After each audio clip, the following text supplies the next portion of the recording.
Baruch atah Adonai Eloheinu melech olam, asher asher kiddushanu b'mitzvotav la'aso mitzvanu b'divrei la'aso divrei Torah. Amen. Before we begin, I want to start with something which is before we begin, which is silly. One of the great commentators, and we've made reference to him periodically, is Sforno, Sforno. And as far as I'm able to tell, he's named after Sforno. Risa, what are you doing? Okay. Anyway, Sforno is named after the town of Sforno. He might just as well have been called San Diego or Brooklyn, but he was called Sforno. And he lived around 1500. And you know, 1500, 1492, the expulsion, Spain, stuff went on with Portugal. You're aware of that. And I mentioned that because Sforno looked at our Sedra, Jacob buying off Esau, and he said there's a lesson here. Only those Jews who debase themselves and give gifts to non-Jews can survive. Yeah, I just thought that was a kind of a fun thing to toss in. Sforno, he said this, it is of great concern to us, seeing that we live among the descendants of Esau, people who are arrogant and consider themselves invincible. Yaakov's conduct toward Esau teaches the only way to escape the sword of Esau is through self-degradation and gifts. That's a pretty warm, upbeat, optimistic view of life in the world as we know it. And the funny or strange or interesting thing about this, Sforno was extremely popular among the academics and religious intellectuals of his day. He was not isolated and cut off and, whatever. Not only that, he had among his real contacts and friends a king and a pope. So it's clear that Sforno did not live in a personal world in which he was trying to ward off the sword of Esau. And yet, in the privacy of his study while he was writing commentaries, he allowed himself to feel under threat. I'm going to leave it there. The strange problem of living as a Jew, even as a Jew accepted and a part of the upper levels of society, knowing what had just happened in Spain, Sforno felt insecure. We'll leave it at that. Just leave it at that. And feeling insecure, I do want to mention, I'm sure everyone has seen this, and that's great. Chuck Schumer, the majority leader in the Senate, gave a speech this past week on being a Jew who supports Israel. It is astonishing. I warmly recommend, if you have not gone to YouTube or something and picked up the speech, maybe 15 minutes. He said, I stand here before you now as the highest ranking Jew ever in the history of the United States in terms of position in government. And he went on to talk about himself as an affirming, positive, proud, Israel-supporting Jew standing in the Senate delivering that speech. I recommend, there's something else I recommend. If you are still in contact with your grandchildren, it's not a guarantee, see if you can get them to look at it. Okay? It's that good,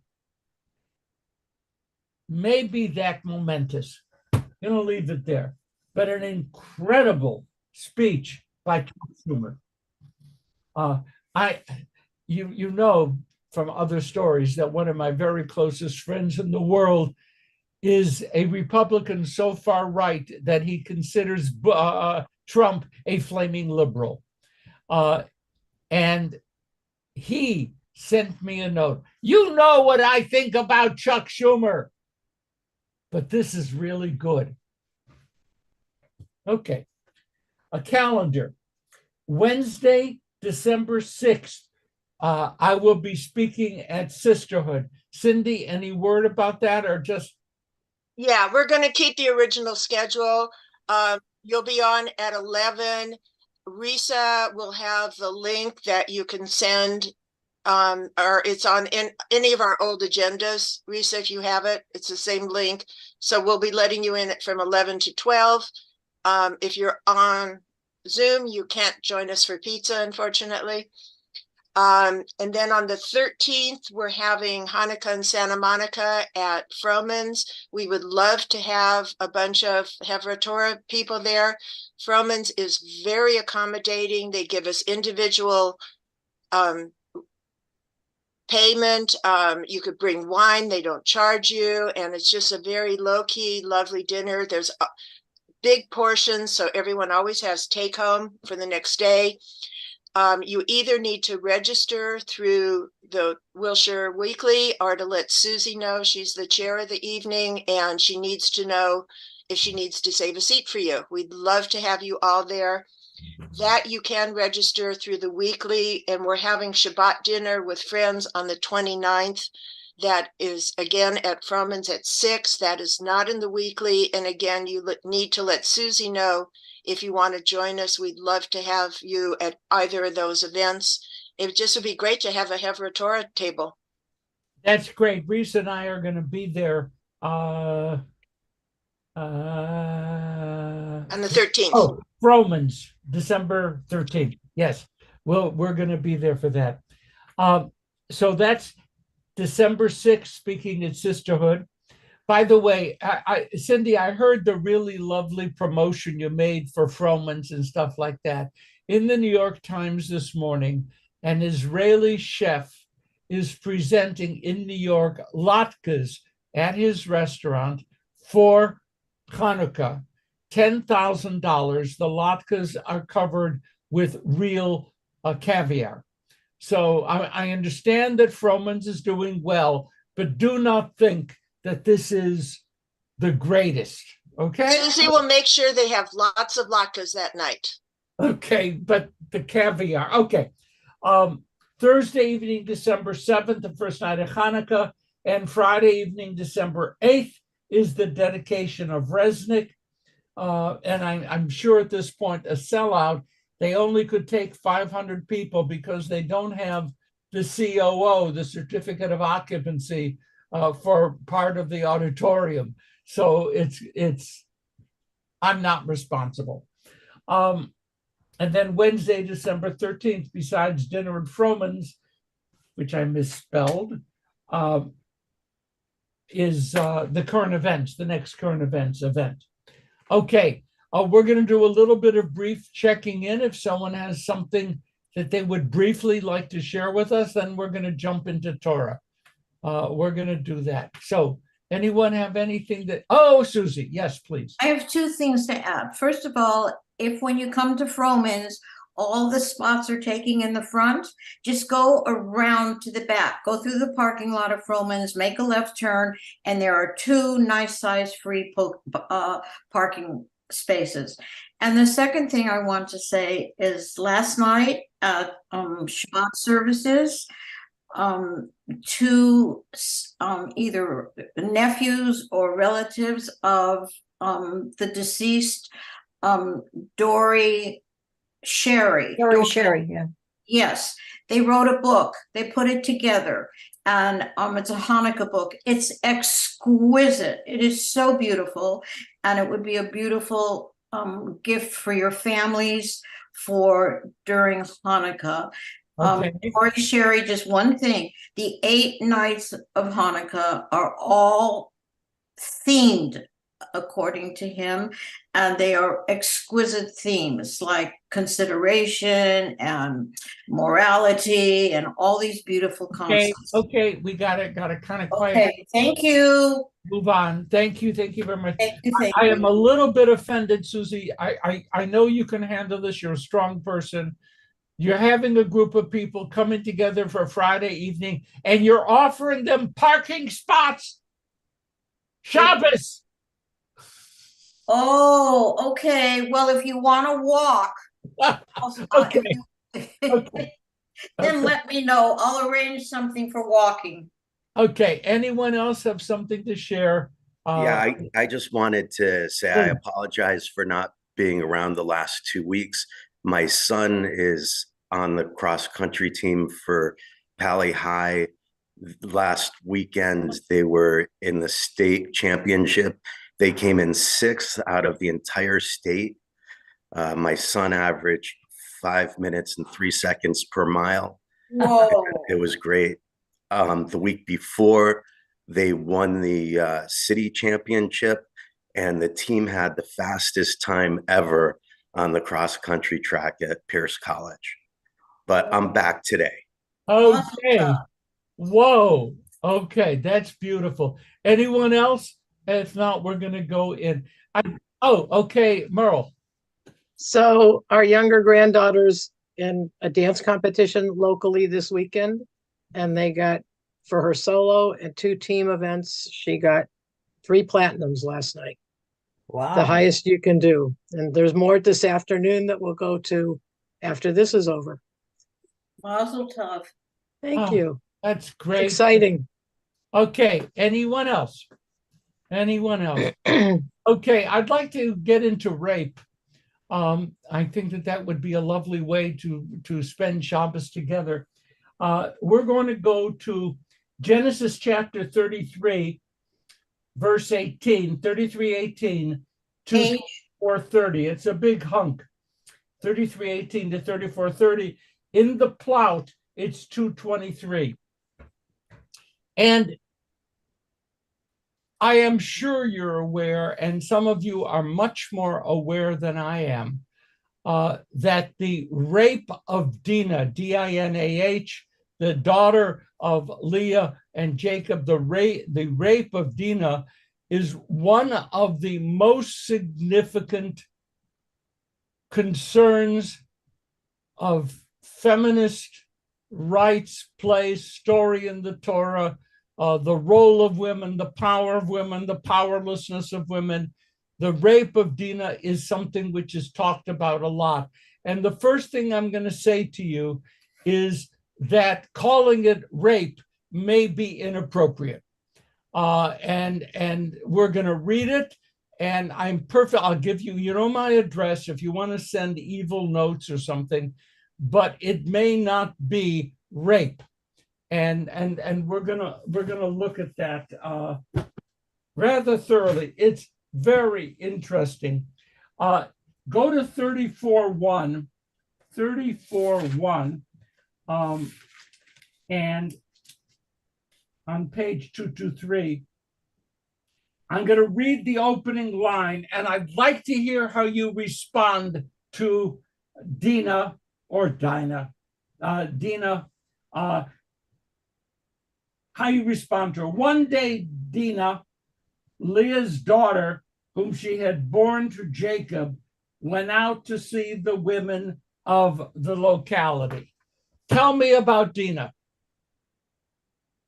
Okay, tell me about her. Well, she was confident.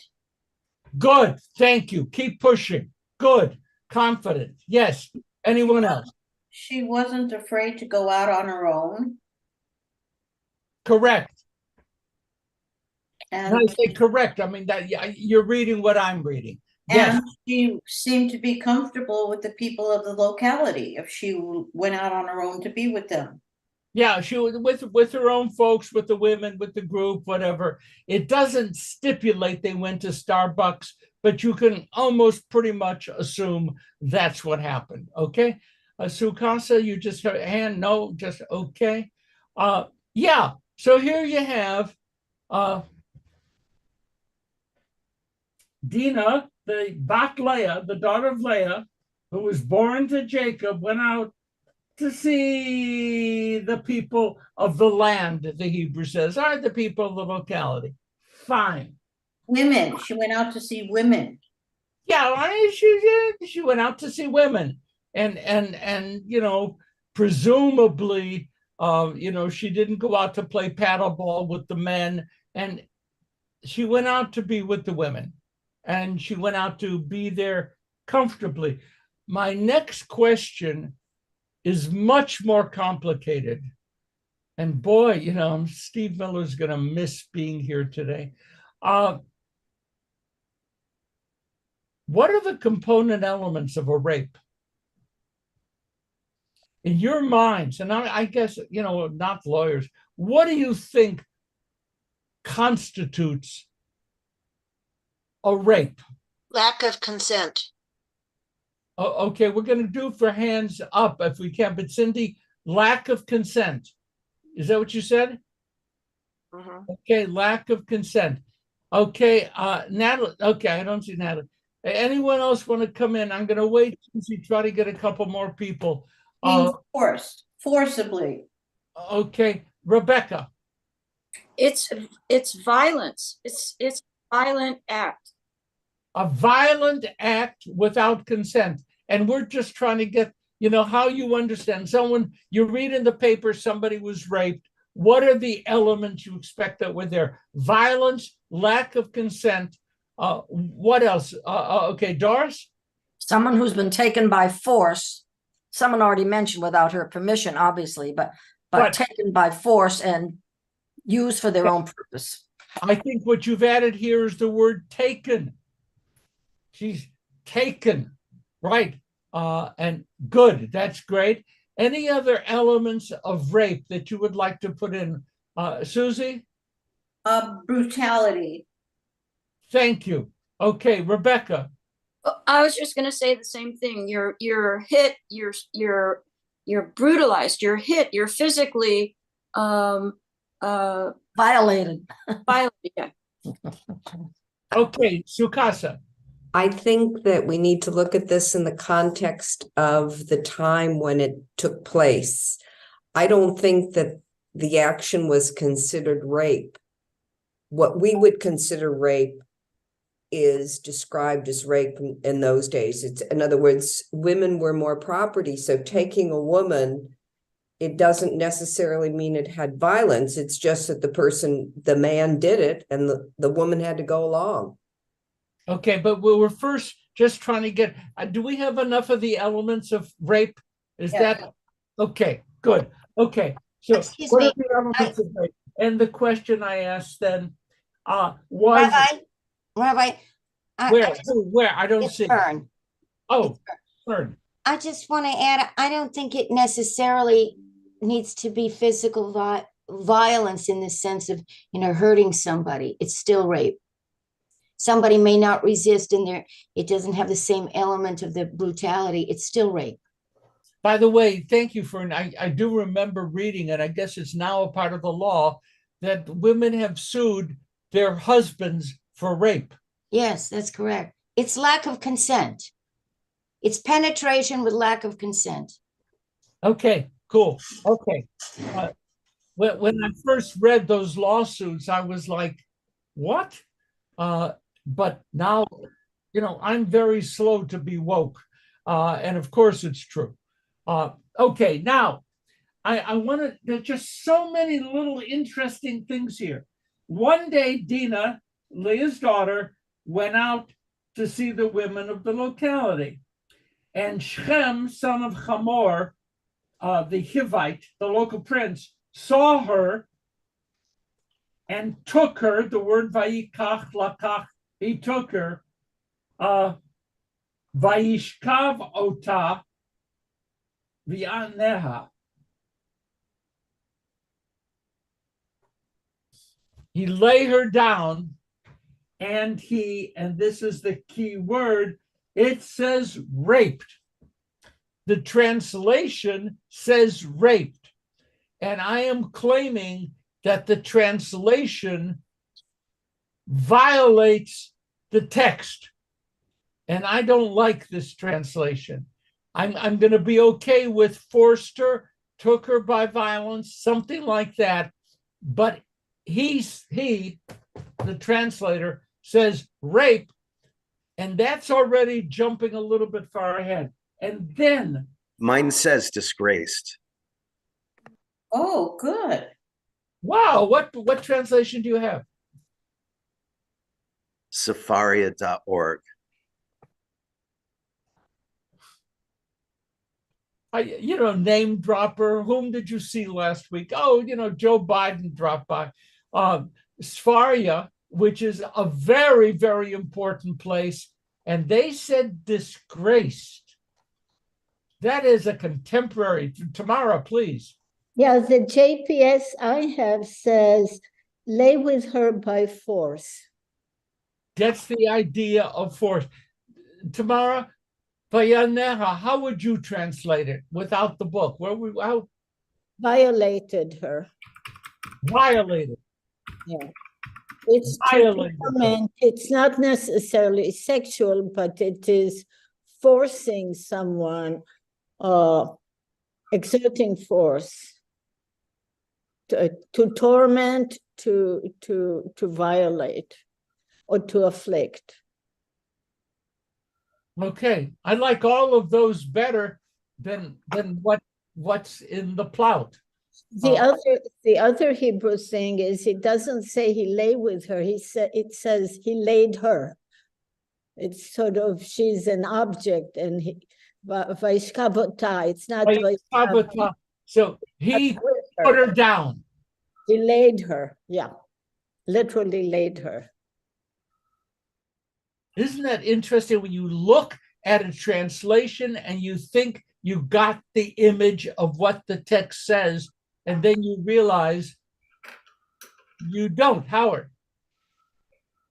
I'll try to keep this comment down to once a year, but again, we've seen a situation where this translation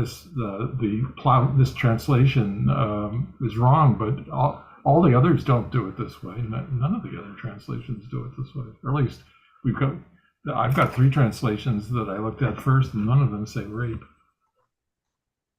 Okay. What about defiled? Is that another one? Howard, in some ways, the translations from Sfaria and the more current translations reflect an awareness which the Plout does not have yet. It just doesn't. It's not just an awareness. It's a propensity to rewrite the Torah to be more in keeping with something that I guess the Reform Judaism is wanting to push, or at least that the translator wanted to push. It didn't. Why change? It's one thing to try to make it clearer or more closer to the original, but it's another thing to put in brand new words, to put in some kind of politically correct or some motivation for changing the meaning. The story, Howard, happens again and again. The story we have here is really going to rotate around whether he assaulted, violated her, or slept with her and in a way that she wasn't prepared for. We're going to get to that, but hold on to what you said. Mara. My translation says humbled. Humbled. And I like that translation because it takes it out of the physical. And I think the notion of humbling someone is incredibly important in terms of what can result from the smallest act. But it's putting something in the text that it isn't there. You know, if it should be that, you like the text that way, they should have done it that way in Hebrew too. So Howard, the only problem is the text Hebrew doesn't call for rape. That's what I'm saying. The text doesn't say rape. So why say rape?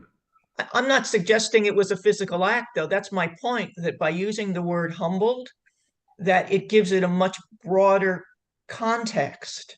And I think that's important to us as we look at how we treat other people in general. I think when I went back over my notes, I have, by the way, I can sell this and probably retire from the residuals. I have my minutes for Chevra Torah from 2015 forward. I may someday publish them and then be able to, subsidize a trip with Merle on a yacht or something. I never talked about this segment, never. And that's more of a reflection on me than on anything else. I veered away from it. There's a lot of good stuff in the Sedra, but I veered away from it. And as I was looking at it and I went back over my material, I was not happy with myself. Ray. Thanks. Took me a moment to unmute there. I have a couple of related thoughts at this moment, which I think the discussion probably is going to work to solve. My first is in reaction to Howard's concern. I share Howard's concern to a degree. I would stop short of necessarily characterizing a level of interpretive translation with a term like politically correct. It could possibly be motivated by that, but that in itself also brings connotations to the act of translation that I think are not necessarily reliable either. However, in the main, Howard and I agree that for most purposes, a translator's role should be as transparent as possible with regard to transmitting the closest literal understanding of the actual text as can reasonably be done with reasonable judgment. That's my first point.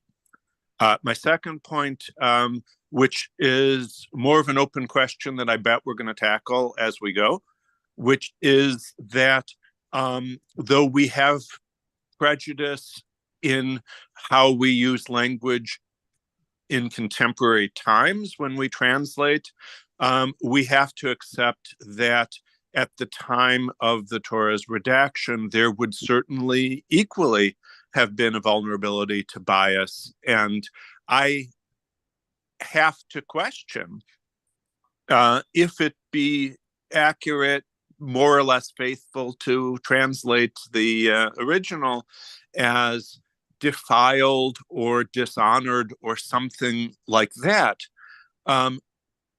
It's incumbent on us to engage with what we believe the bias of language like that may have been as well. Would the redactors have understood the likely audience of a word choice like defiled or dishonored as to be, for example, a polite society way of going ahead and saying rape or sexual penetration by force, but they were being decorous to the kind of language that other people would find sensational. That may be a possibility. So just because the redactors did not choose a stronger word does not demonstrate that that meaning was not there. There could have been bias and consideration on their part in choosing a gentler word if they think a more brutal meaning were present. So Okay. I'll be interested. Why do you use the word redactors? Do you think this was redacted from some earlier text? Okay. Now, Brad, please. Well, if we were to approach this philologically, wouldn't we try to look for how these words are used elsewhere in the Torah to help us to figure out their meaning? Yes, indeed. Are these words And used elsewhere? And what sense do they have when they're used elsewhere? And I'm going to switch happily over to Tamara because there's no one better equipped to answer that question. But Brad, you're right. It's a question. It's key. Tamara, please. Yeah, I was going to bring that up exactly. That's the only way we can really know what the context, what the word means in context. And that's why the word itself does not have sexual connotation, but does have physical violation or affliction. It's the same word that's used to describe what the Egyptians did to the Hebrews in Egypt. It's the same verb with the same grammatical form. So therefore, I think it is physical, it is humbling, it is painful, presumably, and difficult. But the range of it is, it's the best definition is what Egypt did to the Israelites. Terrific. We're going to take one or two comments, and I got to move ahead because there's only 10,000 more things to do within this section. Rebecca. We just said that Dinah was courageous, and now she's been humbled, so she's been lowered in dignity. And I think that we do, like Sue said, we have to take it into the context of the time that it was written, because in the next sentence, then there's tenderness. So here we already said that here she is this courageous woman, and now this man has lowered her dignity. I've never liked this passage ever. It just okay. Yeah, you may not have liked it. I, on the other hand, try to avoid it like the plague. Okay, let me just move ahead because I want to do the next sentence. This is okay. First of all, I know, Tamara, you're not going to like me for saying this. Shem is the guy's name, and it's also a place name, Shem. And that's a place name, Shem, son of Hamor. And Hamor in Hebrew means, let me say this nicely, a donkey or an ass, or whatever way you want to read it. So I am not at all going to claim that the author of the text gave a name to daddy of Shem, which was derogatory. But let me just move forward. And Shem, son of Hamor, the Hivite, the local prince, so this was an upper class local guy, saw her, Vayikachota, and he took her, Vayishkavota, and lay her down. He put her down, okay? He put her down on the ground, and I'm going to stick with humbled her or something like that, and we're going to go. But listen to what happens next. Vatibak nafsho bedina. He was then captivated by Dinah. First came sex, then came emotional attachment. Okay? We could talk about, and that's not the first time that occurs in Torah. Okay? He took her, He had sex with her and said, you know, she's a pretty cool person here and whatever. But he was then captivated by whom? By Jacob's daughter. Dinah. Wait a second. Look at verse 1, 34:1. Who is Dinah? She's Leah's daughter. Who is she in verse 3? She is Jacob's daughter. When she went out to go out with the ladies for coffee in verse 1, she's Leah's daughter. When she has been humbled, and then the guy is falling in love with her, she's Jacob's daughter. Does this mean anything, or am I just picking? Does it mean anything? This is a dramatic change in naming. Dramatic change. Okay, Mara Harv. Okay, the Plout has a little note here that might clear this up. It says, if a man, according to Deuteronomy, if a man has violated a virgin, he has to marry her and is prohibited from ever divorcing her. And the key part is, in addition, her father is to receive compensation. So I think Jacob is mentioned because he's going to receive compensation given the law back then. Wow. No, I think that that's pretty fair because she is daddy's property and she's damaged goods. He will not be able to get a dowry for her as a virgin anymore. That's a loss in property. So there is, yeah, Harv, there is a problem. It's like, you know, I can use, because these are objects, these women, they're objects. That you bought a car and you're driving it and all of a sudden someone has a ding, it's decreased in value. And she is decreased in value. But again, I was amazed by this language. He was captivated, vatidbak, captivated, devek, dveka, dvekut, he was drawn to her, he was attached to her. That's a very nice, he was, whoa. You know, this is a spectacular person, and falling in love with the young woman. The young woman. The text is going to have trouble, and we're going to have trouble, because sometimes the text refers to her as Na'ara, a girl, a woman, a young woman, and sometimes it refers to her as a Yalda, a little kid. I'm going to suggest to you, those are two different circumstances, and the text mixes them. Howard. Well, just again on the translation, why say captivated when the original text says his soul was drawn to her, and why leave out that word? It's so evocative. Soul. I'm sorry, don't have your question. The word tidbak is evocative. It's an honest.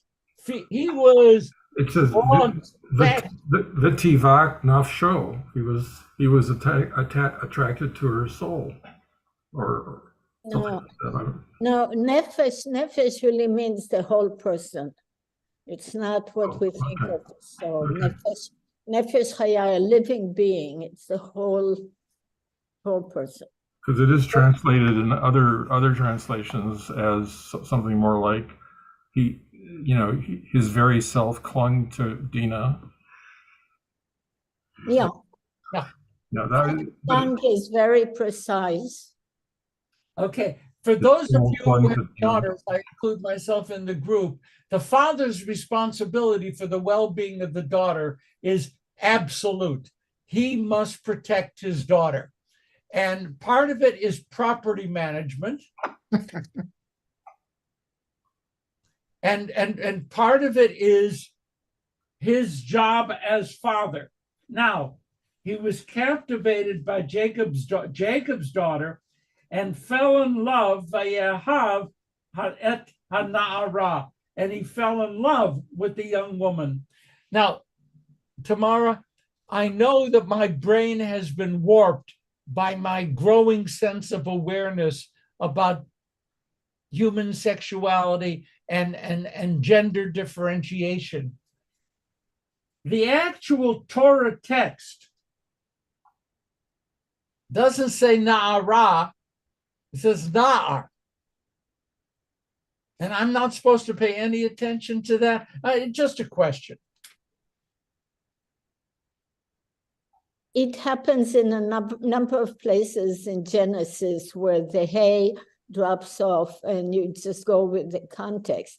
But of course, you can do a midrash on it, in here and elsewhere, but it's not as unusual. Okay, what I was alluding to when I've been slapped down, and I appreciate that, what I've been alluding to is that the Hebrew text in the actual Torah is not what is printed in the Plaut. The Plaut then adds na'ara, but the actual, if you look at a scroll, the word is going to be na'ar, which is a guy. Yeah. And I'm not going there, okay? I just want to point out that there is that strange thing, and maybe the hay just drops away. Now look what happens in verse 4. So Shem said to his father Hamor, Shem says to daddy the ass, obtain this yalda. Girl is not enough. It's this young person, this kid. Get this kid for me as my wife. So she has declined in agency, and she has been reduced from a young woman to a child. And the text just moves on.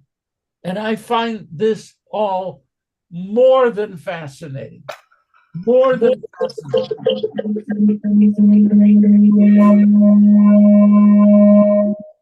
Verse 4. I didn't do that. We have somebody.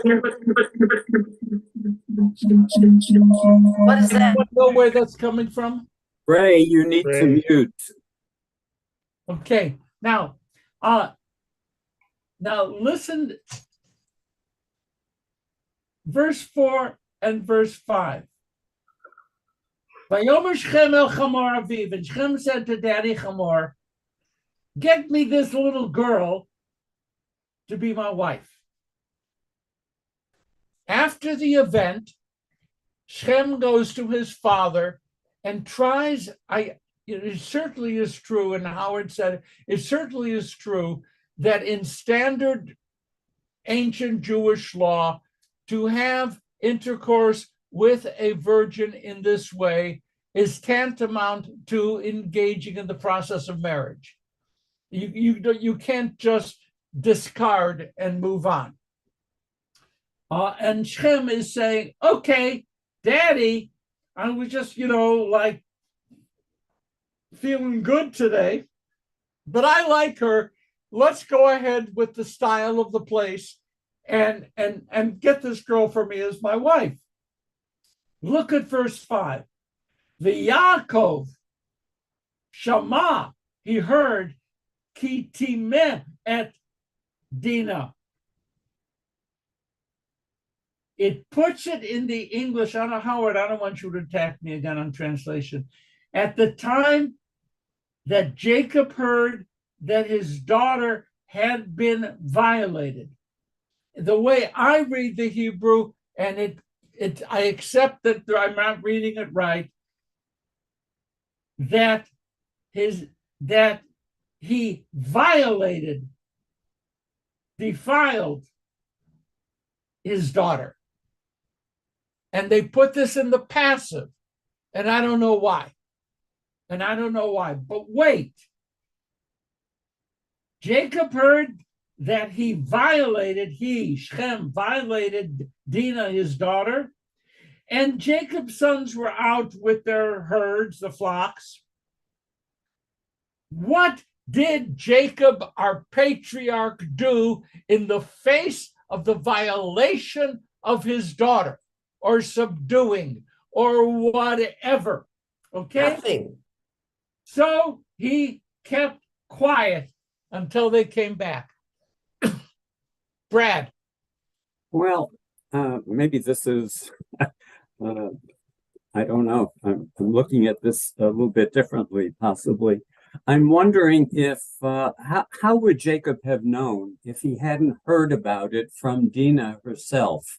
Right. And when it says in verse 3 that after this violation, he spoke to the maiden tenderly.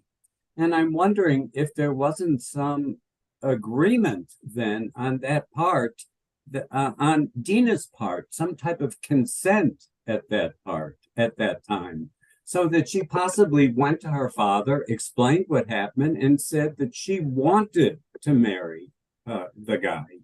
So, I could really be out in left field, but I think it's really interesting that it says in verse 3 that he spoke to the maiden tenderly, and then the next thing you know, he's off to asking his father whether he can have the girl as his wife. And I'm wondering if part of that conversation, that tender discussion, was some type of consent on her part, which would explain why her father then knew about what happened. How else would Jacob know? How else would Jacob know what went on? Just if Dinah told him. Yeah. Okay, now we're going to get more to that. Kevin, go ahead, please.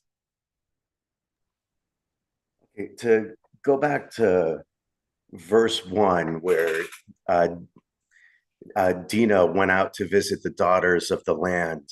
Dinah, I guess Jacob is probably a big shot in the territory, knows everyone. The daughters of the land, it sounds like they're just commoners, and having a big party, flirting, and it's probably a common thing that the girls are partying, trying to get the attention of the chief's son, and the other top dogs. So it's it just seems like she's going out there trying to flirt, and the other girls, they may have been what you would say defiled many times, so it's not their first time out there, but it was Dinah's first time out there, and obviously being a little bit different, but that's my take on things.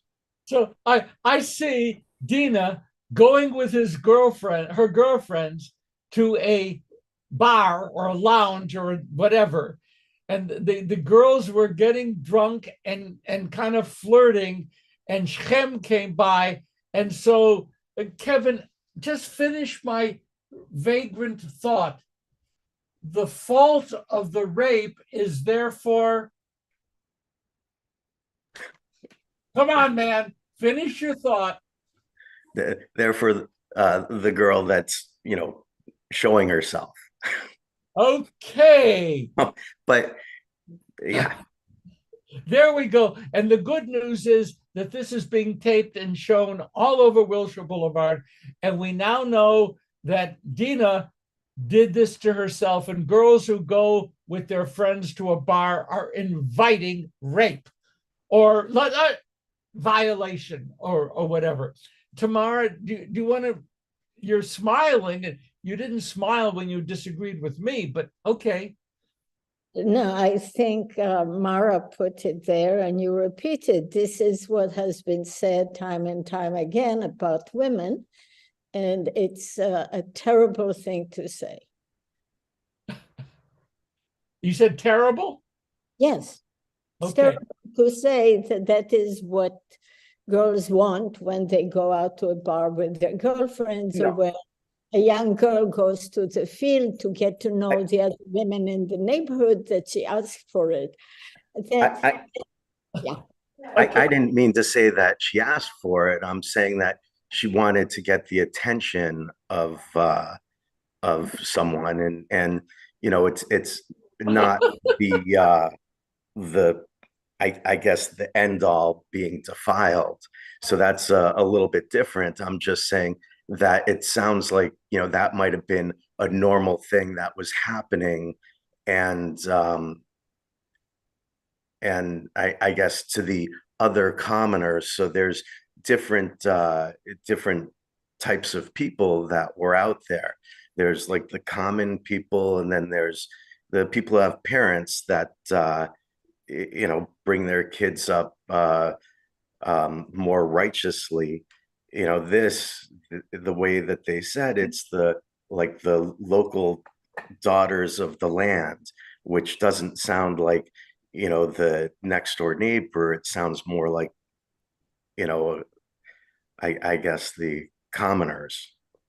Just to be clear, this is a very common defense in court. I'm sure Fern would agree with me when a young girl is raped by, for instance, a college student. But going back, if I may, to the point of the backstory, Kevin, that you're bringing up, why do you want to have the backstory when the front story is fairly clear? She didn't go out to meet a guy. She went out to get to know her neighbors. It's precisely her neighbors. There's absolutely no reason to assume that Jacob is upper class and the people in the land are not. Jacob is an immigrant crossing the land. He's anything but well regarded. In fact, he tells us so later on, where he says, you know, you embarrassed to his sons. So he's very vulnerable. I think it's easier to read that he's silent because he doesn't know what to do, because Shem is the upper class and he's an outsider. So this is the outsider coming to a new place, the daughter trying to network and get to know somebody, and suddenly the big shot of town comes, takes her, lays her, and afflicts her. And then he said, oh, I like her. So let's do something. So that is the story we're given. Why add so much backstory just to get around and make it be consensual? That's my question. Okay, we're going to have to, Kevin, though, you do have the right. We have to regard that. You do have the right of final response. Please. Okay, I didn't mean to make a backstory. I just am not as educated in the in there, but yeah, I do think it's completely wrong, and you know, it definitely is wrong. I was just going after the fact that he, you know, professes his love later on, that there is something different about Dina than the other girls out there. Kevin, I want to make something very clear. You know, first of all, that I love you is very clear, right? And respect you. You did us all a favor by bringing up that which many people bring up or talk about around the corner. You put it on our table. And I think that is extremely valuable. You did us a favor by doing that, because a lot of people read it as you do, or did, or would, or whatever. Okay? And can I tell you, just between the two of us, Kevin, that's why I stayed away from this text for 8 years. Okay? Because it is explosive. And when we stop being nice to each other and look at what the text potentially can be understood to be saying, we are in what my grandchildren many years ago would have called deep doo-doo. Okay? And just thank you. You did us a huge favor. It was important to take a latent concern and put it on the table. And you did that. I thank you for putting up with me with this text. I knew it was going to arouse certain questions. We've got to have to shift to Kaddish. That's where the rules are. Susie, that important? I don't hear you, Susie.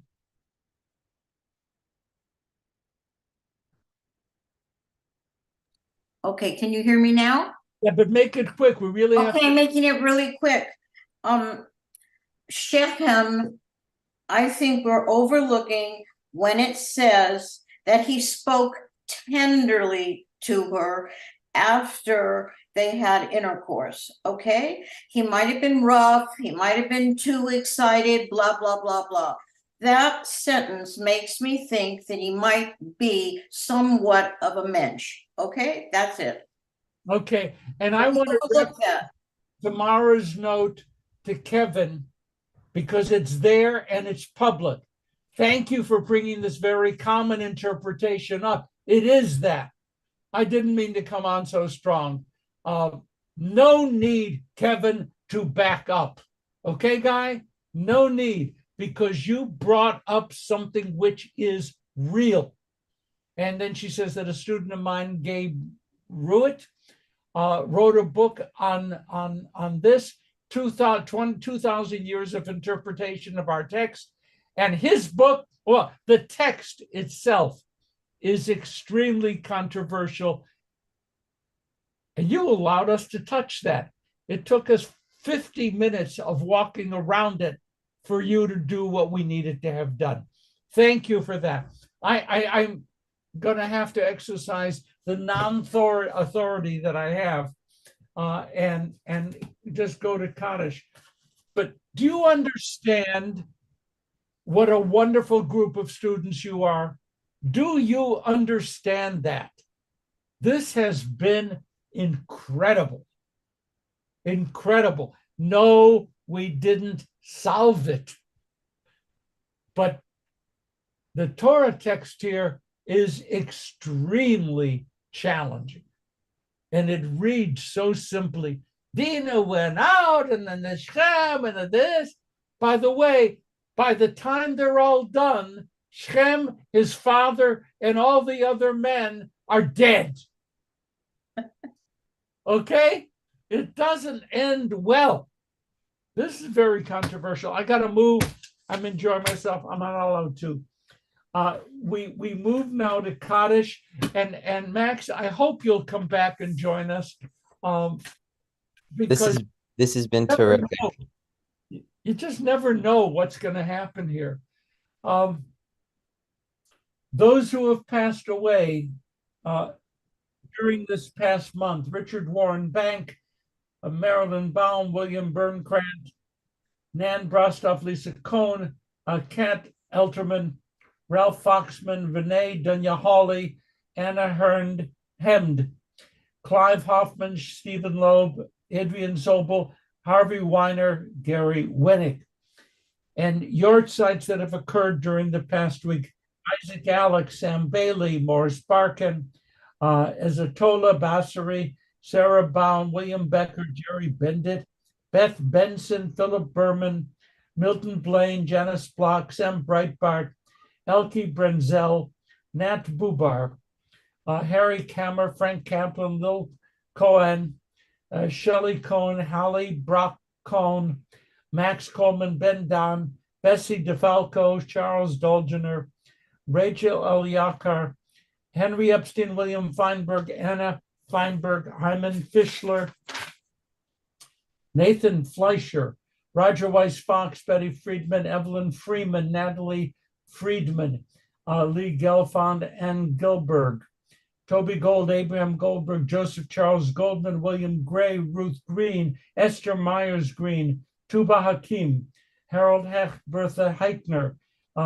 Donald Hester, Larry Hill, Gloria Lieberman, Victor Israel, Siegel Jacobson, Madeline Carnes, Goldie Katz, Alexis Brooke Kaufman, Rose Kaufman, and Ketover, Bernard Kislin, Ken Klenner, Ezra Cohen, Max Cole, Harry Cunin, Beulah Lazaire, Sylvia Leff, Shirley Levine Fisher, Herman Lewin, Harry Lipman, Marianne Marblestone, Barbara McDermott, Leo Morgan, Peter Meyerson, Helene Sherry Nishizawa, Maurice Oakham, Frederick Pashkow, Dorothy Plager, Aaron Pollock, Theodore Michael Pritikin, Walter Reichwald, Rose Rogers, Tilly Rolnick, Lillian Safro, Gilbert Sulka, Francine Salter, Richard Sanders, Mark Sandrich Jr., Jenny Sauer, Herman Schmidt, Rose Schneider, Tamara Schroeder, Paul Schumann, Albert Schwartz, Dorothy Seller, Rabbi Yakutiel Tzvi Shalpi, Lillian Shane, Faye Scherer, Rose Shohan, Murray Simmons, Sylvia Spiller, Ahad Steckler, Jack Stoke, David Warren Sugarman, Leon Wallace, Eleanor Weingart, Paul Winokur, Lane Wesley, Elaine Wexler, Jacqueline Weinberg, Sid Weinberg, Edwin Walworth, Werner Wolfen, Frank Blons, Martin Young, Howard Zolan. I apologize for names that I have mispronounced. If I have omitted a name, please mention those names aloud now or mention them in your hearts. We bear in mind as well the names of all of those who have died in defense of the United States, those who have died in defense of the state of Israel, those who died through senseless acts of terror, those who have no one to say Kaddish for them. And we mention as well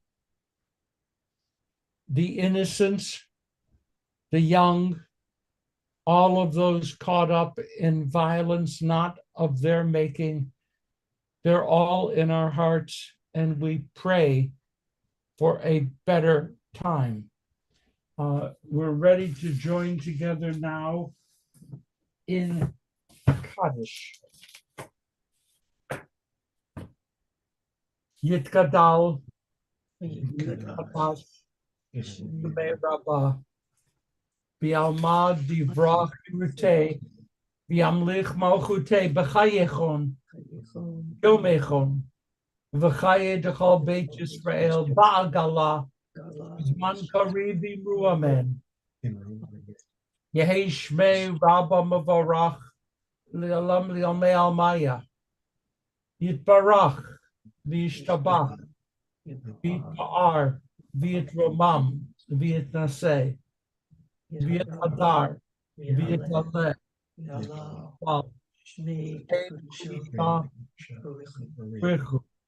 Leila Kol Birchata V'shibata, Tushpapata V'nechamata, Ta'amiran B'alma V'imru Amen.